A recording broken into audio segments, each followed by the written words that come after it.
ఆంధ్రప్రదేశ్ ముఖ్యమంత్రి చంద్రబాబు నాయుడు మంగళవారం కర్నూలు జిల్లాలో పర్యటించారు. పుచ్చకాయలమడలో కీలక వ్యాఖ్యలు చేశారు. మాజీ సీఎం జగన్ పై విరుచుకుపడ్డారు. గత ప్రభుత్వం 10 లక్షల కోట్ల అప్పు చేసిందని, సంవత్సరానికి 1,00,000 కోట్ల వడ్డీ కట్టాల్సిన పరిస్థితి నెలకొందన్నారు.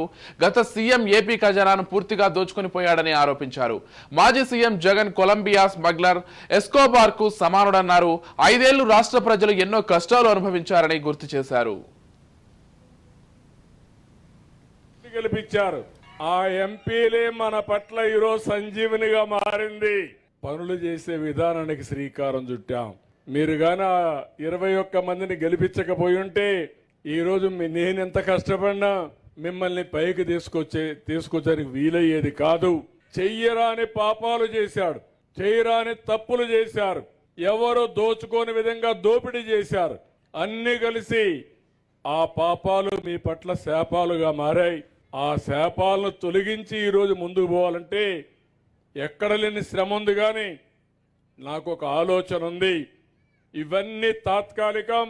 మళ్ళీ తిరిగి రాష్ట్రానికి పూర్వ వైభవం తెచ్చే వరకు మీకు అండగా నేను ఉంటానని హామీ ఇస్తున్నా. 1 ఎకరాకు నీళ్లు ఇవ్వలేదు నేను అడుగుతున్నా. ఎప్పుడన్నా 1 ఎకరాకు నీళ్లు చూశారా? అందరినీ ఇవ్వా అని మిమ్మల్ని అడుగుతున్నా. నేను ఆ రోజు మీ అందరికీ మైక్రో ఇరిగేషన్ కింద తుంపర్ల సేద్యం, బిందు సేద్యం, రాయలసీమలో 90% సబ్సిడీతో ఇచ్చా. ఈరోజు ఉన్నాయని మిమ్మల్ని అడుగుతున్నా. మీ స్కిల్ డెవలప్మెంట్ చేసి నైపుణ్యాన్ని పెంచి మీకు ఉపాధి అవకాశాలు కల్పించడానికి శ్రీకారం చుడతాం. డిసెంబర్ లోపల స్కిల్ సెన్సస్ కూడా చేసి తద్వారా మీ ఆదాయాన్ని, ఉపాధిని పెంచే అవకాశాలు మెరుగుపరుస్తామని చెప్పి కూడా నేను మీకు తెలియజేస్తున్నా. ఇప్పుడే మీరు చూశారు ఇసుక. నేను ఉచితంగా ఇస్తానని చాలా స్పష్టంగా చెప్పాను. ఇప్పుడు కూడా చెప్తున్నా, మీ ఊరికి దగ్గరే ఎక్కడ నది ఉన్నా లేకుండా వాగున్నా నేరుగా పోయి ఇసుక తెచ్చుకోండి.